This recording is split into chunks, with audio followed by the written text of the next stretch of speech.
All right. Well, welcome everybody.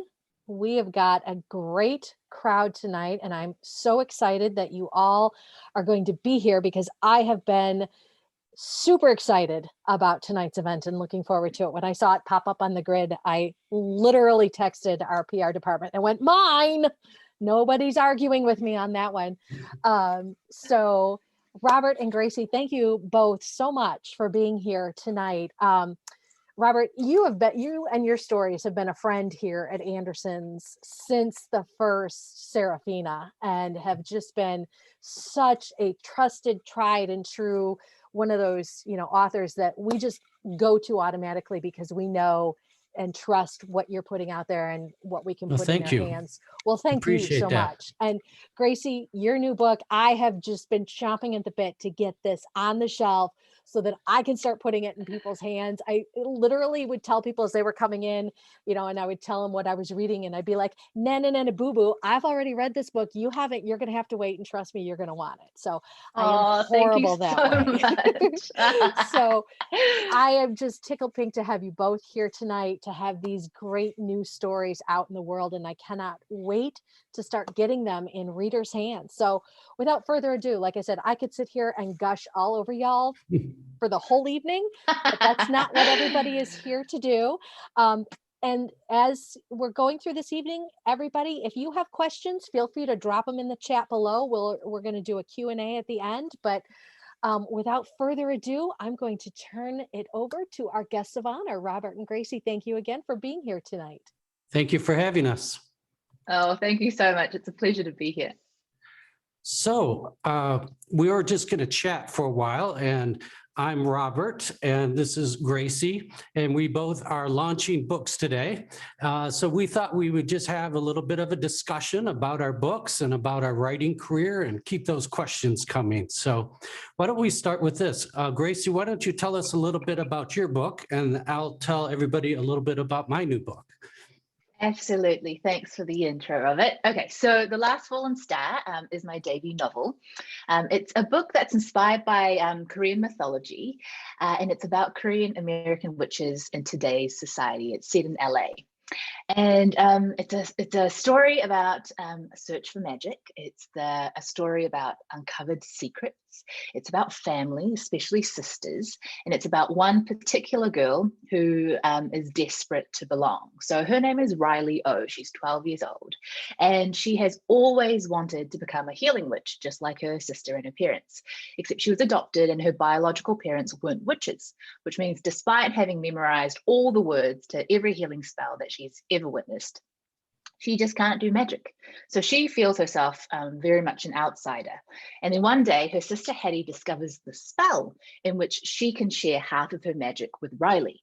So it's essentially the perfect plan, except that the spell is very dangerous and extremely forbidden.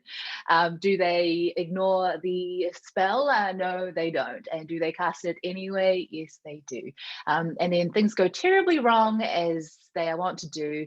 And when Hattie's life ends up hanging in the balance, Riley has to go on the search for the last fallen star, whatever and wherever it may be, or risk losing her sister forever.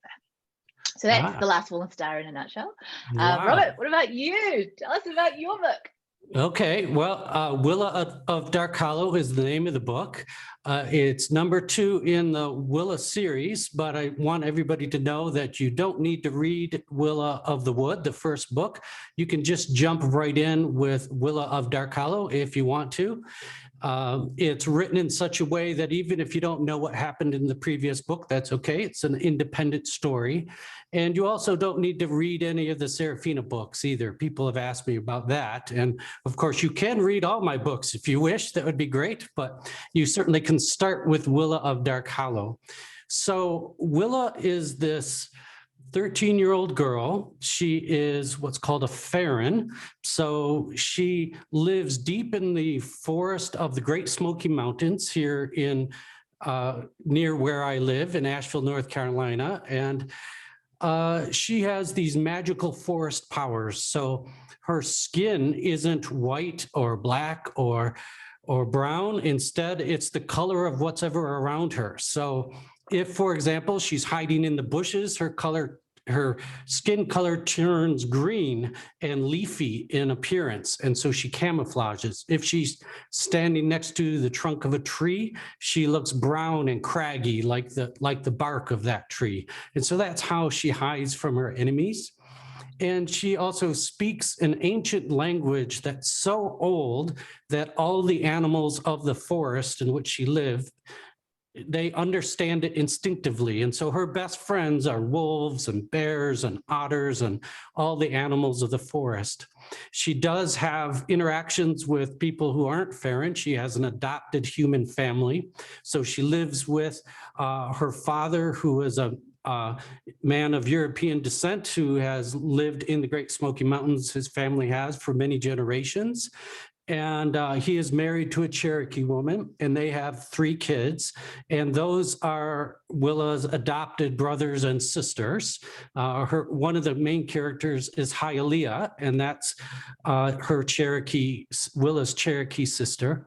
And the conflict of the story is that these what Willa calls the newcomers are coming into the Great Smoky Mountains, and with their steam-powered machines, their saws, their trains, and they're cutting down the forest very rapidly. So they're clear-cutting the forest, which is Willa's entire world. So this, for her, is the entirety of the world that she knows. So in her view, these people are murdering trees and hunting animals and destroying the world. And so the conflict is, how does a person like Willa, a genuinely peaceful, caring person who does not fight and has no weapons, how does she cope with a situation that's so large, and how does she deal with the challenge that's in front of her?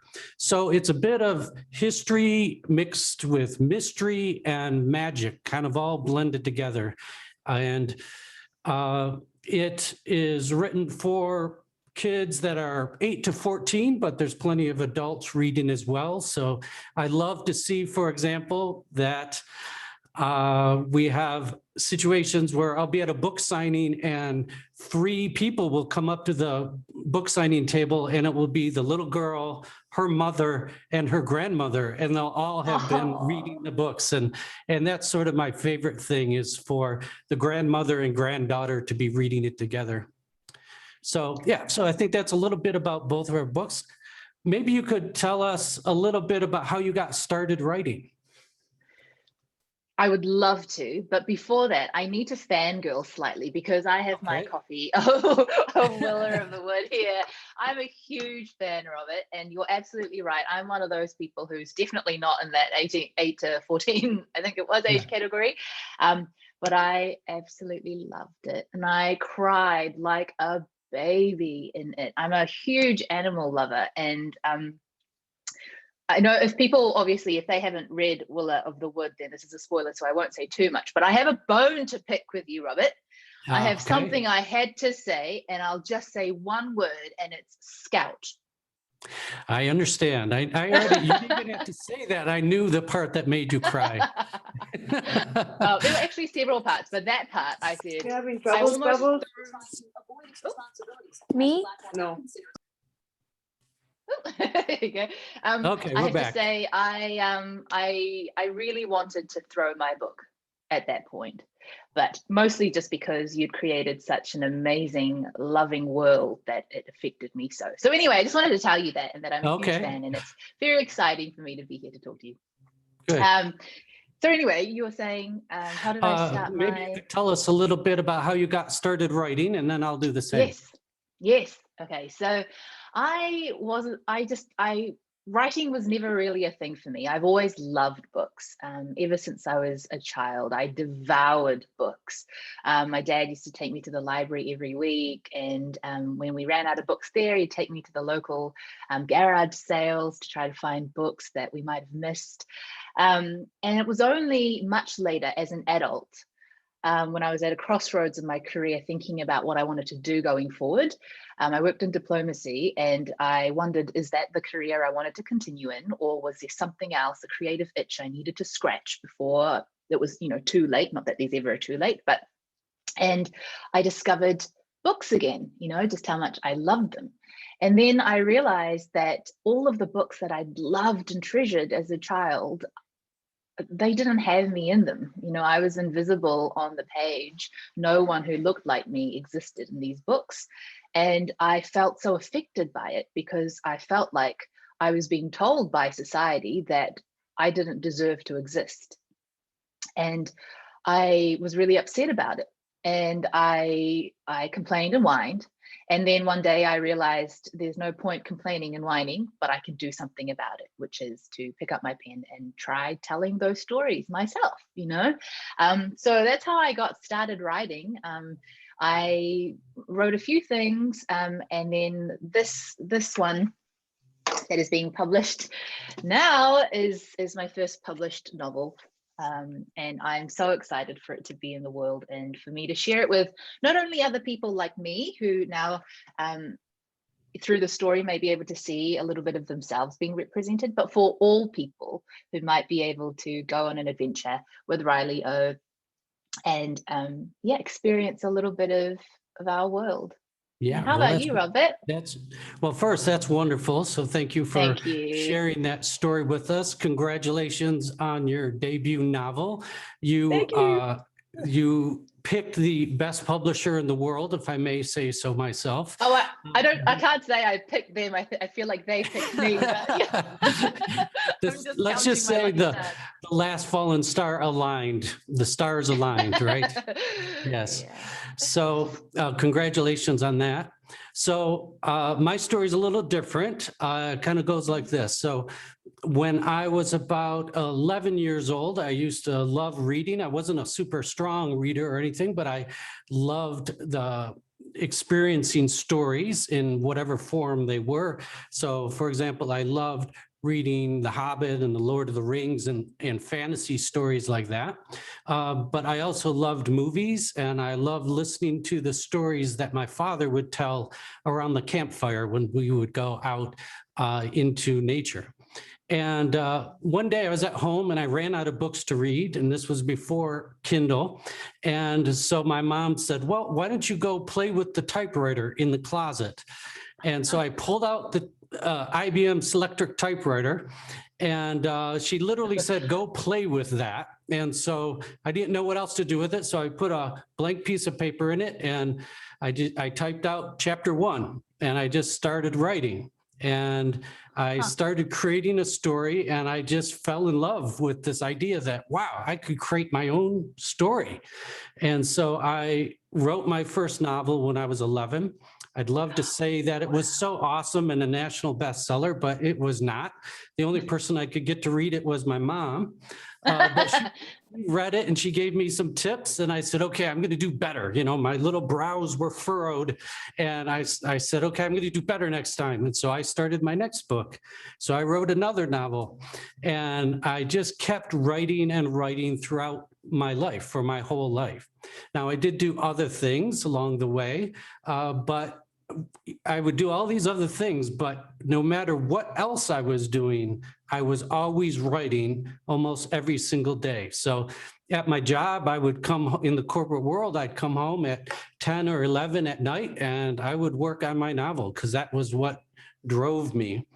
And as time went on, I wasn't able to get published at first because my books just weren't very good at first.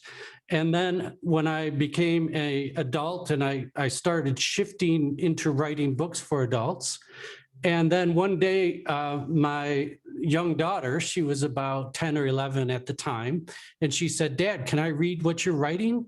And I kind of was a little sad. I said, well, no, because it's an adult book. It's not, you wouldn't like it. And she went away sad. And then she came back a few months later and said, Dad, can I read what you're writing now? And I said, well, I'm sorry, it's just not for kids. And then that night, I decided that I would try something, that just the next day, I would try writing a story for my daughter, Camille, and her younger sisters.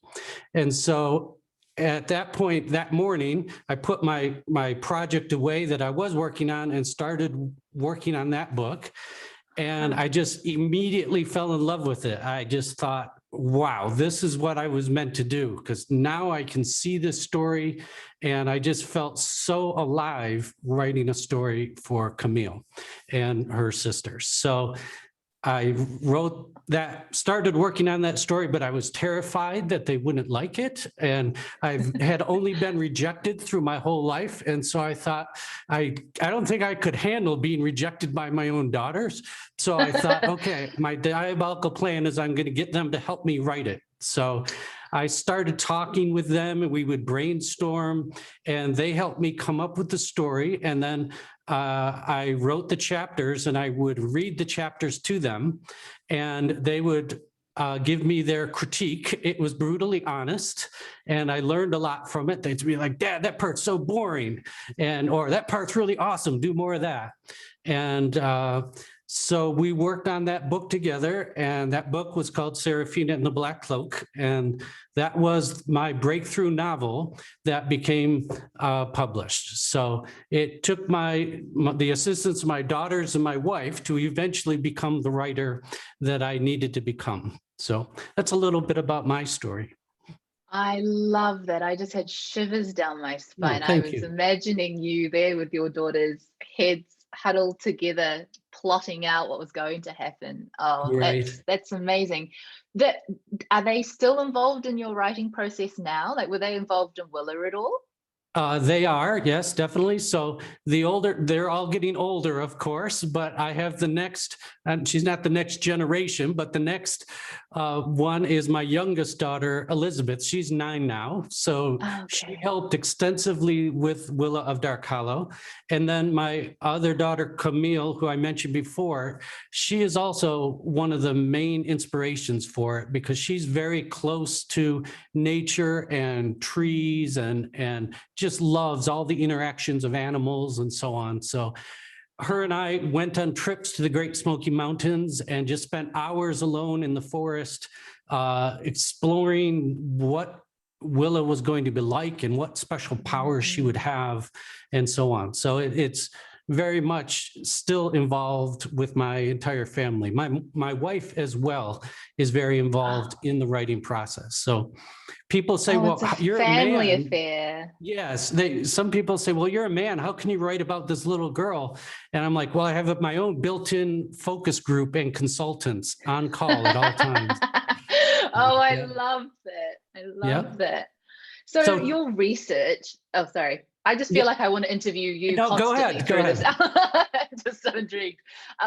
So one of the things I love about Willa is that the book in general, the character, but also the book, is just how real it all feels. You know, I felt so much reading the book that I was there, you know, and I've never been to those mountains, but I felt like I was living it, and all the details of, like, even just the specific trees and the specific shrubbery and all of that just made it so rich. And I was just so curious how you did your research. I mean, I know you said you spent a lot of time there, but was that it? Like, you just soaked it in and then you just imparted it onto the page, or was there a different that's the process. So I live here, and I love going out into the forest, and so I was able to sometimes.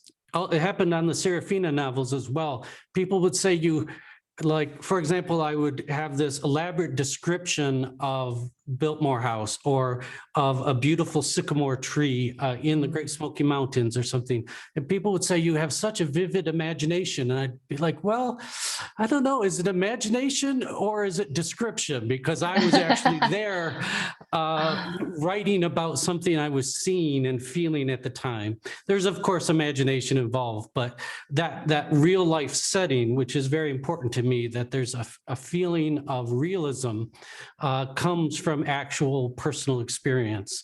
Or even things like, for example, Elizabeth and I are currently working on my next book, and a lot of the main character is often on horseback, and the things she's doing on horseback, for example, falling off a horse or trying to rescue a goat from horseback and then having the goat go wild and you fall off the horse.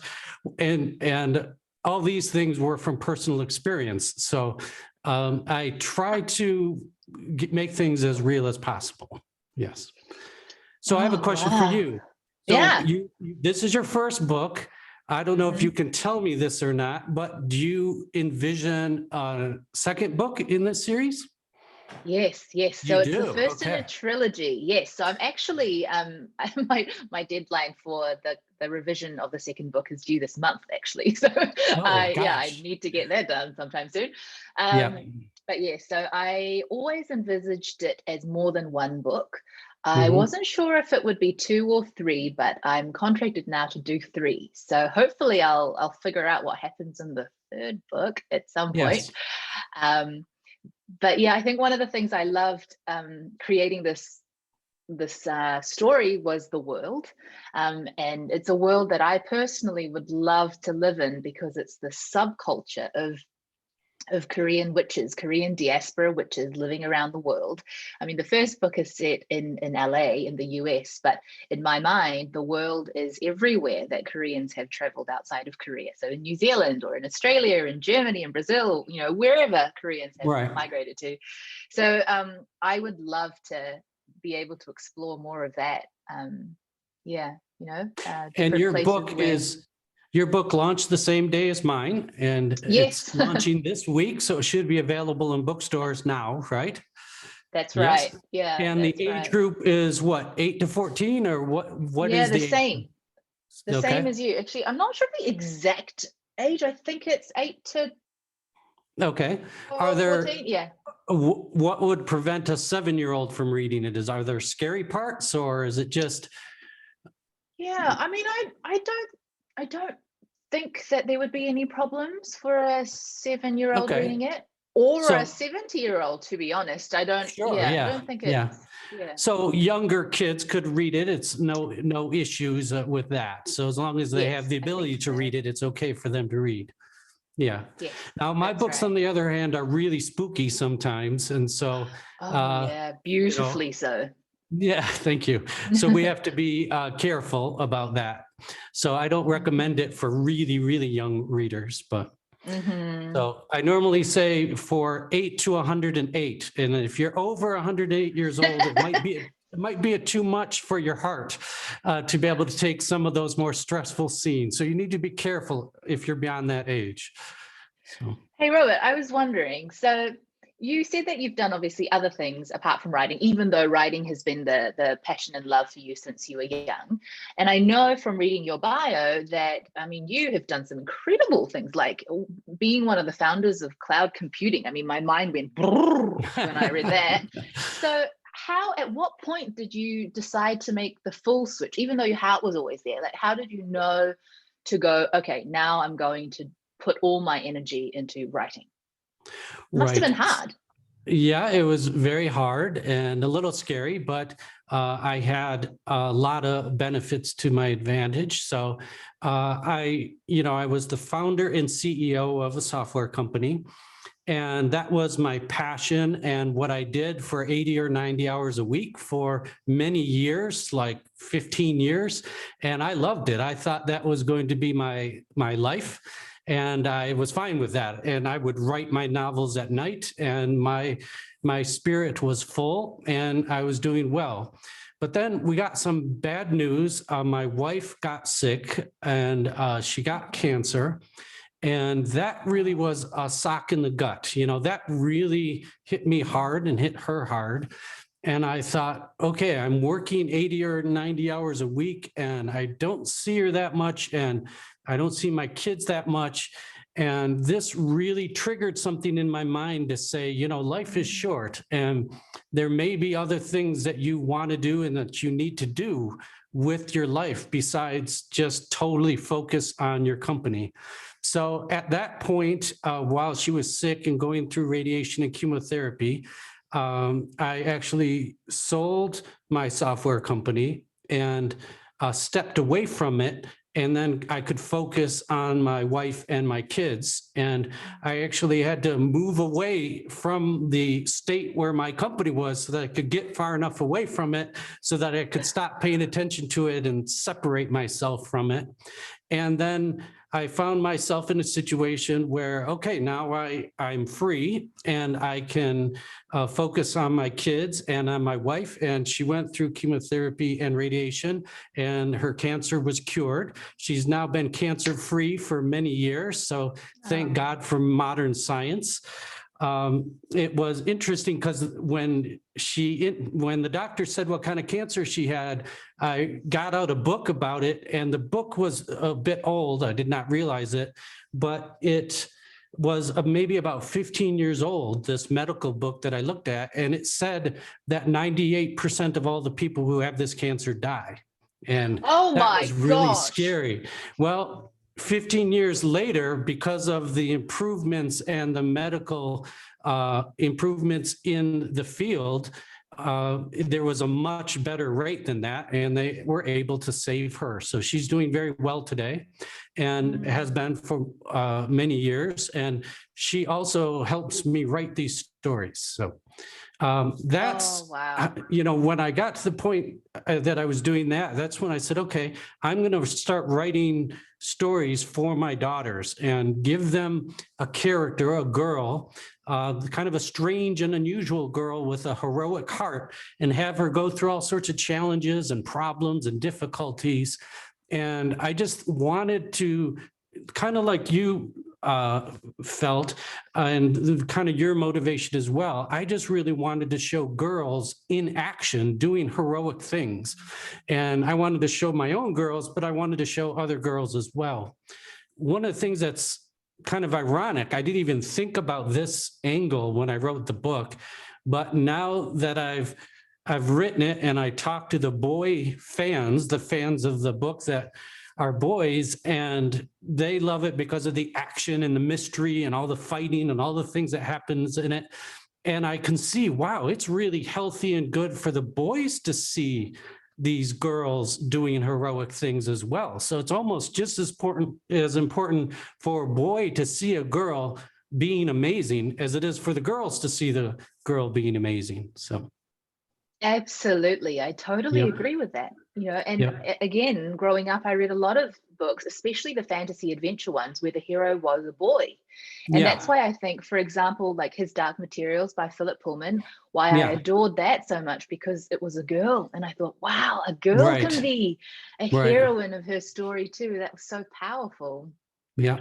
And the books I read, like The Hobbit and The Lord of the Rings and The Once and Future King by T.H. White and The Sword in the Stone, there were no girls in any of those. And I just thought, this is wrong. We need to fix this. So, All right. Well, this is cool. We could, Oh, so did you say you have 2 girls or 3 girls? 3 girls. 3 girls. So I have Camille, who I've mentioned. I have Elizabeth, the youngest one, who's 9 now, who I've mentioned. Then I have Genevieve. She's the middle daughter. If you've ever seen the book trailers for the Seraphina novels, we produce those here in Asheville and at the Biltmore Estate. And that's actually my daughter, Genevieve, who plays the role of Seraphina. And I told her to quit growing because she eventually grew out of the part, because in the book, Seraphina stays 12, but Genevieve kept getting older every year, and it was very annoying. I told her to stop, but she was disobedient.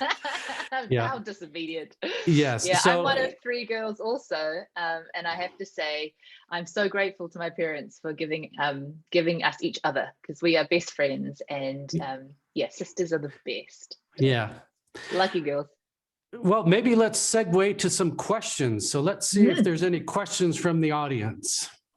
And we do have some questions. Okay. So the first one is from Jennifer. And Jennifer's question is, Robert, is there going to be a Seraphina movie or series? And she's very excited about the new Willa book. Okay, great. Yes, I can answer that question. So I'll first answer this, because I can provide more information on this. So there's definitely going to be a Willa television series. I've already started working on that. I am actually working with Amy Adams, the famous actress, and she is also a producer and owns her own production company. And we are working with Entertainment One, which is a large studio. And so Amy Adams and I are both executive producers on the Willa TV series, where we've assembled the screenplay writers and the producers, and we're pulling the whole package together. So we're making excellent progress. We're working on the concept art to determine how it's all going to look and so on. And it's great fun working on that project. And that's going to be a live action television series. And we also have someone from Lucas Films, which are the Star Wars films, helping us with the special effects. And so we can get all the special effects for Willa just right. And so we're working on this together now. So that's a little bit about the Willa TV series. Now, I should mention that Willa is, of course, published by Disney Hyperion, as is the Seraphina novels. And then Graci's book is also published by Rick Riordan Presents, and that's a part of Disney as well.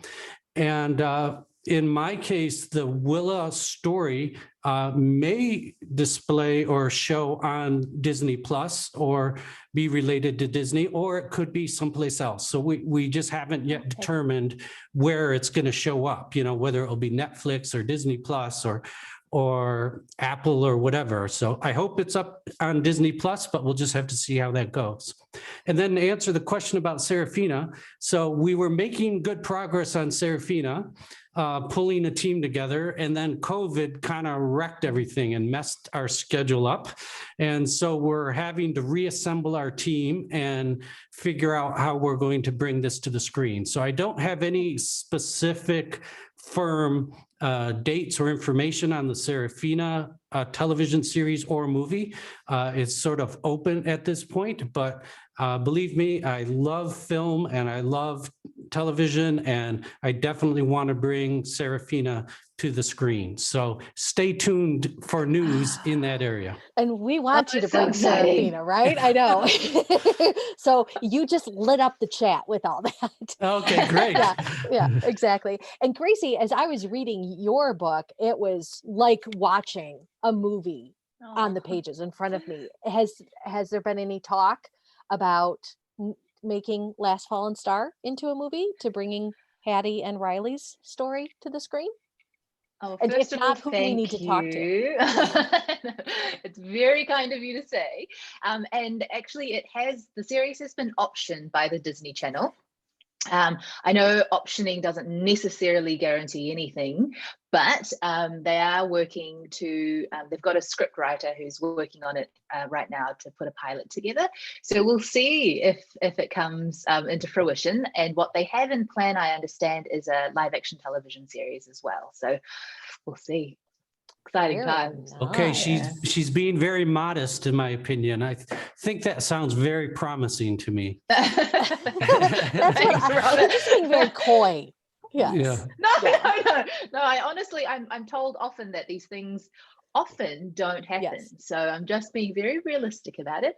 Okay. Hopeful, but realistic. Okay. Well, and were you, could you have ever imagined, 2 years ago that you would have a book on shelf in bookstores? So look, I feel like this is just all a dream right now, just talking to you two with these amazing people, watching us talk, and a book that I wrote out of my brain that is like printed. And I mean, no, absolutely not. Only in my wildest imaginations could this have been real life. So I'm just so grateful, because one thing I have realized and have felt deeply since starting this publishing process is just how many people are involved in making a book come to life. I had this image beforehand of a writer who goes into their little hut and writes their big masterpiece. They come out and it's da-da, done, and then it's goes out to print and that's it. But actually, the amount of passionate and tireless humans that are involved, not only in the editing process, the book production process, the publicity, marketing process, and then booksellers, librarians, teachers, parents, I'm just in awe and just full of gratitude for everyone involved. Well, and I loved the world building that both of you did. And I think you did a beautiful job of taking the real world and giving it, magical realism, but giving it magic. Because when you finish both of your stories, you stop and take a look at the world around you, and you're viewing it through a different set of eyes. And I don't know if that was, what your hope was with this book, or with your books, or if that was just you were so lost in your writing process and in the storytelling that it just kind of took over for you. Gracie, why don't you answer that first and then I'll go. Yeah, sure. So for me, that magic element for me started because, I grew up, I mentioned before, actually, I don't think I mentioned this before, but I grew up feeling quite often stuck between my Korean and Kiwi identities, and thinking that the fact that I was not quite belonging in any community fully was some kind of fault or a liability. And so what I really wanted to do was inject my learning, which is that you don't have to choose, you don't have to feel like part of anything, you can be fully everything. I wanted to impart that into the magic. So for me, it was the idea that being part of a community, this sub community of Korean witches, isn't something to be embarrassed about. It is something to be proud of, so much so that there could be magical elements to this identity. And so for me, I really just got lost in it. I was like, well, how much fun could we have, and how much can we apply into this real world so that the next time a reader goes to their closest H Mart to get their groceries, they're thinking and looking twice at the thingy aisle, or the chicken aisle or whatever, being like, could that door lead to the gifted temple? Could it? I think the idea of magic being all around us, and that we just haven't found it yet, not that magic is this faraway thing that only exists in imagination, but just something that we haven't discovered yet. I think that is what is so exciting that I wanted to inject into the book. Yeah. So in my case, what I mainly wanted to do was just to get people, I'm talking about Willa of Dark Hollow here, just get people a little more aware of the beauty of the world and the interconnectedness of the world. So to touch on the first part, I'm a bird watcher. I love traveling and watching birds and finding rare bird species. I travel all over the world doing that. And so, for example, if I'm standing someplace talking to someone outside and a hawk flies by, I'm going to identify that hawk while talking to the person, whoever I'm talking to. Or if a mourning dove flies behind me, I can tell by the whistle of its wings that it's a mourning dove, right? Or if a red-bellied woodpecker calls in a distant tree, my ears are picking up on that. And I just think that's very cool to be sensing the whole world around you, whether you're in the forest or your backyard, and to know something about it and to be connected to it in that way. And so Willa is the manifestation of that, and to the extreme. And the idea is just to get people a little more aware, to say, wow, look how beautiful that tree is, or look how amazing that bird is that's in my own backyard. And like, for example, take a blue jay or a cardinal. I mean, they are just gorgeous birds. And yes, they're common, but they are amazing to see. And I think that's really cool. And I want to inspire people to appreciate that kind of beauty that's all around us. And then the other thing that I really have always been enthralled by is the interconnectedness of the world, and of, in particular, the natural world, but also our society, the interconnectedness of all people. And so that's one of the main themes of the story. So, the story involves quite a few Cherokee characters. And so I have some Cherokee colleagues who were originally Seraphina fans, but they became my consultants on my book, so that when I write about Cherokee characters, I do it accurately and well and respectfully. And so I gave Dark Hollow to them. And the main and I was mainly looking to make sure I didn't make any mistakes or insult anyone or cause any problems. But they said, yes, this is a Cherokee story. And I said, well, what do you mean it's a Cherokee story? And she said, it's all about interconnectedness and how we are all connected in one world with nature and each other. And that is a Cherokee idea. And I just thought that was very cool because I did not really realize that to that extent. And I wasn't writing necessarily for Cherokee. I was writing for my daughters and all of you, but I thought it was really neat how that worked out. All right, what's the next question? Gorgeous. Well, and we have an audience who understands the concept that writers are also readers. So we've got a couple of different questions about what you guys like to read. So I thought I would kind of put those together. The first question is, what's your favorite comfort book, something that you always go back to? And I know that both of you mentioned some of the authors that you've read in the past, but somebody else would also like to know which authors inspired you to write. Graci, do you want to take that one first? Yeah, sure. Let me just see if I have some of my favorite books here. So I'll say these are all very old books. They're not recent books, but they're the books that kind of awoke this desire for story when I was younger. So the first is the Babysitters Club series, just because they were my life. They made looking after siblings, which I did with joy and pleasure, really cool because you could form a club about it with your friends. And it was also the first book where I found an Asian character who I adored and worshipped, Claudia Kishi. So that. And then two Kiwi authors that I love. I've got Cheryl Jordan. She wrote lots of fantasy, kind of witchy, ambient stories, and Elizabeth Knox, who wrote a series called, well, this first one is called Dream Hunter, and that one also kind of speculative in that these people can literally catch dreams and then present them and perform them in theatre. So people go to, they get tickets and they sit in the theatre and they can experience these dreams that have been caught. And I just thought that idea was mind-blowing. So those are some of my favorite reads that made me love the written word. And in terms of what inspired me to write, because for me, writing came much later in life as an adult, a specific book that sparked it for me was Labyrinth Lost by Zoraida Cordova. And the reason, it's a young adult novel about Latinx witches.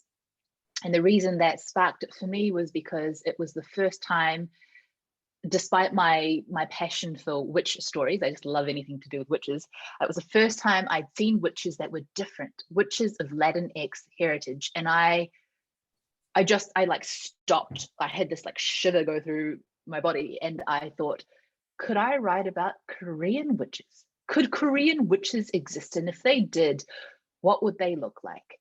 And how can I inject the stories that I grew up with and my culture and my love for family and all of these, how can I put that into a story about Korean witches that can not only be familiar and like a warm hug to people who share the same background and experiences, but also be an exciting and fresh and fun new world for others to explore.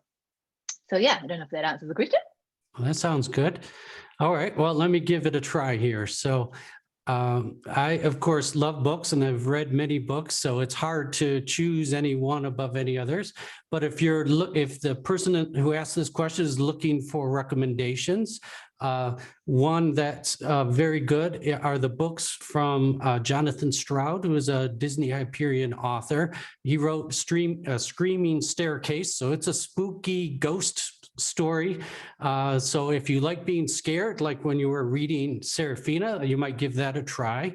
And then, of course, you've probably read Rick Riordan and the Percy Jackson series, but he also has many other books in that same universe. So If you like that sort of action adventure and mythology, that is an excellent place to read as well. And then, but the question was about sort of comfort food. What do I always go back to? I would say for me, this is going to sound strange, but I have read all of Jane Austen's books multiple times. And if I'm ever at a loss for what to read, I'll read Pride and Prejudice or one of Jane Austen's books. I also love Hemingway. I've read War and Peace 3 times, and that is like a big commitment. That takes like a year to read that book. So I don't recommend these for kids. Maybe Pride and Prejudice is okay for kids, but certainly not War and Peace. But these are some of the books that I go back to when I'm looking to kind of reinforce my roots. My favorite story of all time is a book called The Man Who Planted Trees. It's by Jean Giono. He's a Frenchman. And it is the story of a man who finds a desert area in France, and he begins planting acorns and other trees. And the story takes place over his lifetime, and over the course of his lifetime, this entire forest grows up, and there's a village full of people there, and there's streams and birds, and it's just a beautiful story about what one man can do. Okay, what's the next question? Oh, Kathleen, I think you're muted. There we are. Okay. Sorry about that. Okay, so the next one is from Eden, and Eden asks, and this question was directed to Graci, but family plays strongly in both of your books. So I think this would be something that I would like to hear both of you answer. Why did you want to write about family? And Graci, why did you want to write about witches? I know you touched on that a little bit with your, you're like me, anything about witches, I'm all over. Where did that come from? Okay, I'll take this first, Robert. Okay. Witches, I feel like, it's what I explained before. There's something about the idea that magic is within our fingertips, and the almost the sisterhood behind witches. I think I love, the idea of a coven, the idea of people who work with you. It's a bit of a family, right? It's your magic family, and so there's something very alluring about that to me, which connects with this idea of why I write about family. I think it's because it's just a fundamental part of who I am as a person. I see myself as part of a whole. I am a wife, I am a mother, I am a sister and a daughter, and these are things I'm so proud of. And I'm so proud, and I love my family so much that I want to share that with other people. So I'll tell a story about my dad, for example, who is my biggest hero. Well, my mum and my dad are both my biggest heroes, but my dad, the reason I am so proud of him, one of the reasons is the story, for example. So my dad used to be a restaurateur. So he ran his restaurant in Auckland. And I remember one day I was waitressing because I used to help out every week. And this boy came in to the restaurant, and he started packing sushi into his pack to pay for it, but he only put 2 in his pack, and the rest he was hiding into his pocket, like he was putting pieces of sushi in his pocket. And I saw him, so I ran into the kitchen and I said, "Oh my gosh, Dad, this boy, he's stealing from us. What are you going to do? Shall I call the police?" And my dad, he took off his chef hat and he was like, "Look, I'll deal with this." And he went out and he served the boy, and he said, "You look like a growing lad. Is that all you're going to eat today?" And the boy said, "Oh, I can't afford it." And so my dad said, "Okay, well, for today, everything you could want in this restaurant, it's on the house." So he just packed them up with food and drinks and miso soup and what else have you. And he left with all this food. And I said to my dad, "Why did you do that? He stole from you and you just gave him more food. What kind of example is that for his behavior?" And my dad said, "Sometimes you just need a reminder that somebody cares, that somebody out there cares." So I was like, "Oh, well, that's nice, but he still stole from you." And then a year later, again, I was working, and the same guy came in, and he was cleaned up very nicely with, a button-up shirt, and he asked to see my father. And so my dad, he was washing dishes, you know, and he came out of the kitchen and he stood there, and in front of the entire clientele of restaurant diners, this boy, he made a speech, and he said, "A year ago, I came in here and I stole from you, and you repaid me with kindness." And so today, it had changed my life. So today, I'm here to apologize for my behavior, to thank you for changing my life, and to pay for my food. And so he bought some sushi, he paid for it, and then he left. And I sobbed. I just sobbed because I was so moved by my dad's love for another person, you know. And the funniest part of the story, like the restaurant people were all listening, of course, because it was a small restaurant and everyone's eavesdropping. So everyone's like, "Oh, wow." And my dad's like, "Oh, that's nice." And then he just toddled on back into the kitchen to wash the rest of the dishes. And I guess this is just one of the stories in our family basket of family myths for what makes us love each other, and what makes our legacy, the Kim family legacy. And we have so many of these stories right back from, you know, dad's dad and his dad before him. And anyway, that's why I write about my family, because I'm so desperately proud of them and I love them so much, and I want to share that love with others. Yeah. Okay, so in my case, I'm very close with my family. My mother and father raised me very closely and lovingly, and my mom helped me get into writing, and my dad was much more the rugged outdoorsman and would take me hunting and fishing and kind of connected me to nature, probably not in the way he was thinking he would. He was avid hunter, and although I did that for years with him because I loved him and wanted to be with him, I really didn't enjoy the killing of the animals part of the hunting. So I eventually stopped hunting and shifted into bird watching and wildlife watching and things like that. But we were very, very close. And I was also very close to my brothers. I had 3 brothers. And so the 4 of us would go on these wild adventures out in the wilderness, up in Alaska. We also went mountain climbing in New Zealand, where Graci is now. Yeah. So we spent a few months in New Zealand together. And so, yeah, I have a very close bond with my family. And then in the case of Seraphina and Willa, she has a different kind of family. So one of my themes in that story is your family isn't necessarily always the people you're born with. And they may not even be related by blood, but you form these families.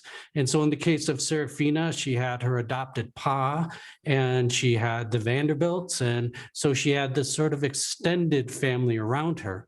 And then in the case of Willa, she is of the Farron race, but she is orphan, and she has been rejected by her clan in Willa of Dark Hollow. She's been rejected by her clan, and she is no longer connected with her original people, but she's been adopted by a human family who she's extremely close with. And those are the characters in the story. So thank you for the question, Eden. That was an excellent question. Yeah. What's the next Thanks, question? Eden. The next one is, and I agree, this is from Jennifer. I agree. All of the covers for Last Fallen Star, for Willa, for Seraphina are absolutely stunning. So Jennifer wants to know about the cover artist for all of your books. Okay, I'll take that one first. So the credit for our covers goes 110% to Disney and their ability to bring in good artists and their designers. There's a senior designer at Disney who conceives everything, and then they bring in the artists from different locations. And that's very much part of what they do. As my editor once told me, the words are yours, Robert, but the cover, we really, that's ours. That's part of what we do. So in my case, they've been very gracious enough to involve me in the process and to give me the opportunity to weigh in on the covers and the details of the covers. But the credit for the covers definitely goes to the publisher, Disney. So in my case, the Willa of Dark Hollow books are actually painted by a digital artist that they found on deviantart.com. And she's a freelance artist, does wonderful work. And as soon as it was like the easiest yes I had ever given. And as soon as I saw some of her work, I said, yep, she's going to do a good job. And she did the first Willa of the Wood cover, and I just loved it. I had a few recommended changes, but they were minor. Mostly it was just her vision working with the designers at Disney. And then for Seraphina, same thing. It was an artist, a digital artist that Disney brought in. He's actually from the Netherlands. And he was well known for very dark and moody, mysterious looking art. And as soon as I saw his art and how, let's say it was very much like Neil Gaiman kind of spookiness to it, I thought, yeah, this is a really good candidate. Let's give this a try. And so he has created all of the Seraphina books. And Gracie, what about you? Wonderful. Yeah. So I, like you, would love to give the love and credit to the Disney team, especially Joanne Hill, who's the creative director there, for my beautiful cover for her vision. But in terms of the cover artwork for The Last Fallen Star, it was done by Vivian Toe. Vivian is actually a friend of mine. It just so happens that also lives in New Zealand. So for me, it was just, is it serendipity? Is it luck? Is it magic? All of the above. She's so incredibly talented. In fact, if you look at a lot of middle grade covers, she has actually done quite a sizable number of them. She is that talented. And Vivian lives in Wellington. I live in Auckland, but she lives about 9 hours drive, about an hour's flight away. And she is of Vietnamese, Chinese, Australian extraction. And we know each other because we both love to eat. So back when I used to live in Wellington, Viv and I used to go out and eat a lot. And in fact, some of my writer friends just yesterday secretly liaised with my hubby to organize a cake, a humongous chocolate cake to be delivered to our house yesterday that has the cover of The Last Fallen Star on edible icing up top. And it is the best thing I've ever received. And I immediately messaged Viv and said, "You've made it, Viv. Your artwork is on a cake. Can it get better than this? We need to eat it together." So it's a shame that we live so far away, but yes, so Vivian Toe, she is an incredible artist. Yeah. Very nice. Okay. Well, we are buttoned right up against our time. Okay. I did have one quick question for you, Gracie. Has Last Fallen Star been optioned or have the rights been sold to Korea yet? No. So this is something that, I mean, I'm new to publishing, so I'm not quite sure how all of this works. But my dad has been bugging me probably about 3 times a day about this. When will it be in Korean? When will it be in Korean? When can I send a Korean copy to all my friends in Korea? So it's a good question that I unfortunately don't have the answer to right now. Okay.